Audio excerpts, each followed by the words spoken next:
제8장 나만의 뒷방을 마련하라. 자유로운 삶을 추구했던 몽테뉴도 당시 귀족의 의무였던 결혼을 했다. 그는 보르도 명문가의 딸 프랑수아즈 드 라 체세니와 혼인했는데 그녀는 20살이 채 되지 않았고 몽테뉴는 32살이었다. 당시 기준으로는 두 사람 모두 정년기였다. 프랑수아즈는 아름답고 매력적인 여성이었으며 몽테뉴도 그녀를 사랑해 당신보다 더 가까운 사람은 없다 라고 말하기도 했다. 그러나 결혼 생활은 기대만큼 행복하지 않았다. 그는 에세이에서 아내를 거의 언급하지 않았고 드물게 언급할 때도 어머니보다 더 소란스러운 사람으로 묘사했다.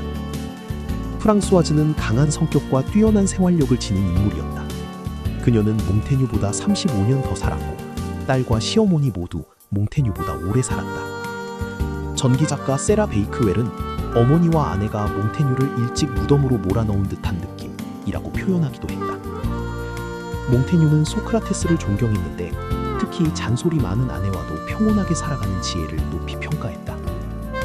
소크라테스가 방앗간 근처에 사는 사람이 물레방아 소리에 익숙해지듯 잔소리에도 익숙해진다고 한 말을 몽테뉴는 정신수양의 지혜로 받아들였다.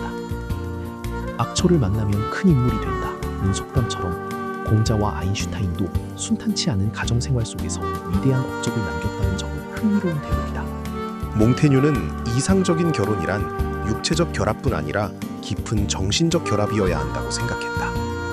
그러나 16세기 여성들은 충분한 교육을 받지 못했으며 귀족 여성이라 해도 공부는 그저 교양교육에 머물렀다. 그런 풍조 탓인지 그는 남자와 여자는 서로를 제대로 이해하지 못한다고 보았다. 요즘 페미니스트들이 보면 몽테뉴는 공공의 적, 극단적 남성 우월주의자로 보였을 것이다. 몽테뉴는 집에서는 여성들의 생활을 존중하고 자신 역시 그들의 영역에서 거리를 두며 각자의 방식으로 살아가는 편을 택했다. 대신 그는 집안에서도 혼자 머물 수 있는 공간, 즉 가족과 적당한 거리를 유지하며 자신의 내면을 돌아볼 수 있는 뒷방을 마련했다. 성체의 양쪽 모퉁이에 있는 탑의 하나를 자신의 공간으로 개조한 것이다. 그곳은 세상으로부터 도피하는 장소가 아니라 자유롭게 사유하고 자신을 성찰하는 공간이었다.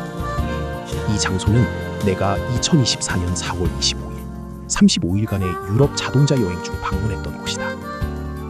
몽테뉴는 스스로를 실무에는 서툰 사람이라고 인정했다. 영지 운영은 대부분 아내에게 맡겼다. 그러나 물론 자신이 꼭 해야 할 일을 회피한 것은 아니다.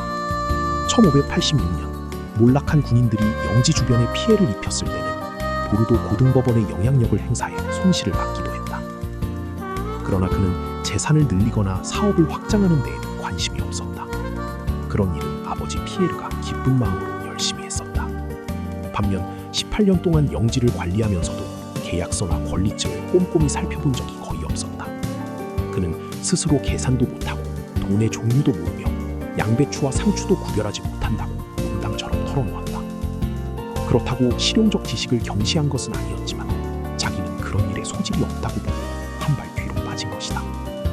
나는 남을 위해서는 쓸모없는 사람이 되었고 결국 나 자신을 위해서만 살아가는 사람이 되었다. 몽테뉴는 자신의 성격을 게으름 반, 자유분방한 반이라고 표현했다. 어떻게 살 것인가라는 물음에 대한 해답 중 하나는 아주 냉정하다. 남의 일에 간섭하지 말고 자기 자신을 지켜라. 골칫거리를 피하고 뒷방으로 물러나라. 그러나 현실에서 그는 사람들과 어울리고 함께 살아가는 삶을 소홀히 한 것은 아니었다. 결국 동서고금을 통해 보아도 사람이 사는 것은 이상과 현실의 조화가 중요하다. 자신의 가치관, 정체성, 진정으로 중요하게 생각하는 것에 초점을 맞추되 현실의 삶에 불필요한 갈등을 만들면 안 된다. 가화만사성은 역시 좋은 말이다. 이런 조화 속에 몽테뉴는 나만의 사유 공간을 만들었다. 이 부분은 몽테뉴에게 너무 중요한 부분이어서 쉽게 포기하면 안 되는 소망이었고 그는 성탑을 개조해서 나만의 뒷방을 만들었다. 그곳에서 우리가 지금도 즐겨 읽을 명작, 에세이를 썼다. 만약 우리가 추앙하는 역사적 인물 중에 독립운동을 한다며 집에 처자식을 버리다시피 방치한 위인이 있다면 몽테뉴는 그런 사람을 좋게 평가하지 않았을 것이다. 혹시 건달이나 위선자로 보지 않았다면 다행이다.